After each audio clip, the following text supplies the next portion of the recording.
সুপ্রভাত জানাই আপনাদের সকলকে। আশা করি আপনারা সকলেই খুব ভালো আছেন। বাণীর ফৌজি ব্লগ থেকে বাণী বলছি। এই ছোট্ট একটু ভ্রমণের উদ্দেশ্য নিয়ে বেরিয়ে পড়ার যাত্রার মধ্যে দিয়েই আপনাদের কাছে আমার আশা। বাকি সময়টা সেইভাবে ব্লগ বানানো আমার পক্ষে সম্ভব হয়ে ওঠে না, কারণ অফিসের ডিউটির মাঝখানে, বিভিন্ন নিয়ম কানুনের মাঝখানে সেইভাবে আপনাদের কাছে আমি নিজেকে ধরে দিতে পারি না। যাই হোক, দিনটা তো রবিবার, অজানা পথে এগিয়ে চলেছি। দেখা যাক পুনের দৃশ্য দেখতে দেখতে কতটা দূর যাওয়া যেতে পারে। সবুজ গাছপালায় ঘেরা খুব সুন্দর একটা জায়গা। আমি চলেছি তালেগাঁও থেকে পুনে, বেশ কিছুটা দূরত্ব, 45 কিলোমিটার তালেগাঁও থেকে পুনে যেতে হবে। আর কত সুন্দর যে সবুজ গাছপালার মাঝখান দিয়ে গাড়িটা ছুটছে, এত ভালো লাগছে দেখতে, ভীষণ সুন্দর লাগছে, অপরূপ একটা জায়গা। আর বিভিন্ন দৃশ্য দেখতে দেখতে যে যাওয়ার একটা আনন্দ, সেটা তো খুবই ভালো লাগে। যাওয়া যাক, যতটা দূরত্ব যাওয়া যায়। অজানা পথ, অজানা রাস্তা, অজানা সমস্ত কিছু দেখা, তার মধ্যে একটা বিরাট আনন্দ। গাড়ি এসে থামলো, অনুভব করা যাচ্ছে কি এটা কোন জায়গা হতে পারে। যাই হোক, গাড়ি থেকে নেমে মাথা ঠেকালাম ঠাকুর আর শ্রীমায়ের উদ্দেশ্যে। এসে পৌঁছালাম রামকৃষ্ণ মঠ, পুনে। বেশ সুন্দর লাগছে। গাড়ি থেকে নেমেই দেখলাম মঠের চূড়া, সঙ্গে সবুজ গাছপালায় ঘেরা একটা সুন্দর জায়গা। গাড়িতে আস্তে আস্তে বেশ কিছুটা সময় ঝিমঝিম করে, কখনো ঝিরঝির করে, অথবা জোরে বৃষ্টি হয়েই যাচ্ছিল। নামার সময় বৃষ্টিটা কমে গেছিল। নেমে কিন্তু ভীষণ সুন্দর লাগছে।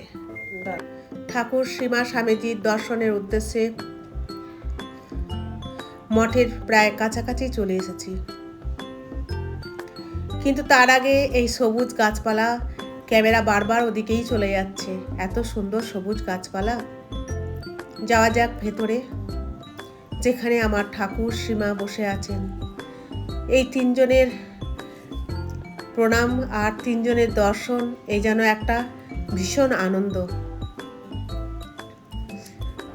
মঠের ভেতরে এসে পৌঁছালাম। দূর থেকেই ঠাকুরকে দেখে মনটা আনন্দে ভরে উঠল।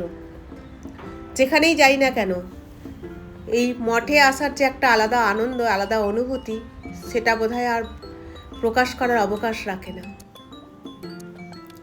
কিছুক্ষণ ধ্যান জপ করে বেশ কিছুটা সময় ঠাকুর আর শ্রীমার কাছে বসে থেকে বাইরে বেরিয়ে আসলাম।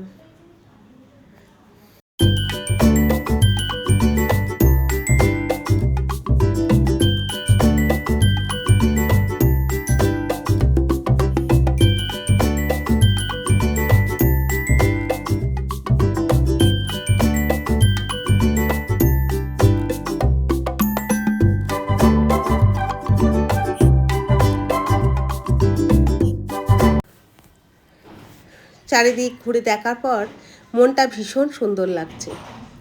বিভিন্ন রকমের ছোট বড় গাছ দিয়ে ঘেরা এই মঠ, ফুলের গাছে ভরা চারিদিক। প্রত্যেকটা ঠাকুরের আশ্রমই এত সুন্দর করে ফুল দিয়ে সাজানো থাকে। মহারাজের সাথে দেখা করলাম, এবং গাছপালা, ছোট ছোট টুকরো টুকরো গাছগুলো কত ভালো লাগছে দেখতে।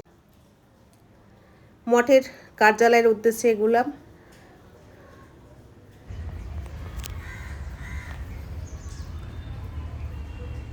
মঠের চূড়া কত সুন্দর লাগছে দেখতে। বারবার ফিরে ফিরে দেখছি এত সুন্দরভাবে সাজানো একটা মঠকে। মঠ অফিসের সামনেই স্বামীজির এই মূর্তি। চারিদিকে পটচিত্র, বিভিন্ন রকমভাবে বর্ণনা করা আছে ঠাকুর শ্রীমা স্বামীজির সম্পর্কে। সুন্দরভাবে লাইন দিয়ে সাজানো রয়েছে। অনেক ভক্ত এসেছে, আজকে রবিবার, তাই ভক্ত সমাগম ভালোই হয়েছে। অনেকেই এসেছে মঠ দর্শন করতে, মঠে বেশ কিছুক্ষণ বসে সময় কাটানোর জন্য।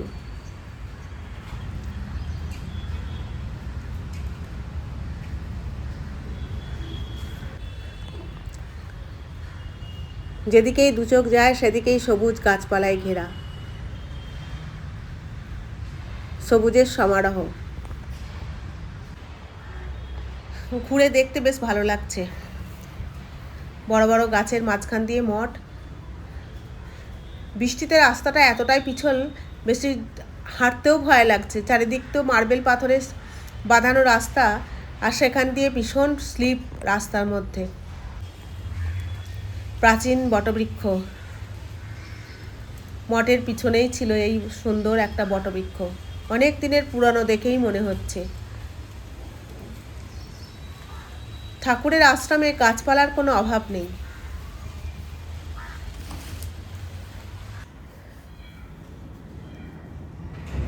আবার যথারীতি ভেতরে চলে আসলাম মঠের ঠাকুরের কাছে আরেকটু বসে থাকার জন্য। অনেক ভক্ত তারাও বসে আছে, তাদের সাথে সাথে আমিও বসে রইলাম।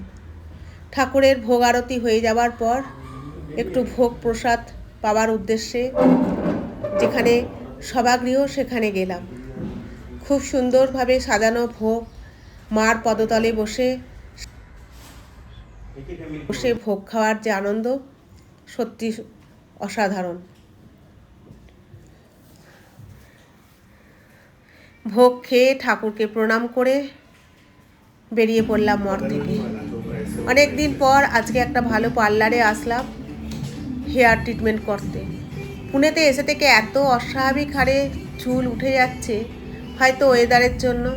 ইম্ফলে একটা আলাদা ওয়েদার ছিল, এখানে আবার একটা আলাদা ওয়েদার, সব সময় বৃষ্টি জল। তো যাই হোক, হেয়ারটাকে একটু ট্রিটমেন্ট করিয়ে নিই। আর তালেগাঁও থেকে পুনেতে আসা অনেকটাই কঠিন। আর মার্কেটও বেশ বড় মার্কেট। এটা পুনের শিবাজি মাউন্ট। বিভিন্ন টাইপের জুতো, ব্যাগ, সমস্ত কিছু একদম চারিদিক সাজানো স্টল। আর এই স্টলে ঘুরতে ভীষণ ভালো লাগছে। অনেক দিন পর মনে হচ্ছে যেন কলকাতার রাস্তায় হাঁটছি।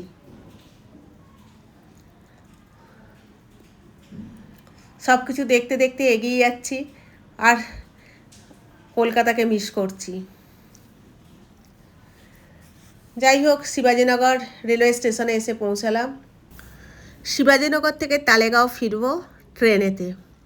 ট্রেনের টিকিট হচ্ছে 10 টাকা, কিন্তু নামা বা ওঠায় যে অটো বা ট্যাক্সি ভাড়া 150 টাকা। 10 টাকার টিকিটে যাব 45 কিলোমিটার, আর 10 মিনিটের রাস্তা যাব 100 টাকা, 150 টাকায়। এখানে গাড়ি ভাড়া বেশ চড়া। যাই হোক, যাত্রাটা এখানেই শেষ। আজ তাহলে আসি। আমার চ্যানেলটা যদি আপনাদের ভালো লেগে থাকে তাহলে অবশ্যই একটা লাইক, কমেন্ট আর চ্যানেলটাকে সাবস্ক্রাইব করে আমার পাশে থাকবেন।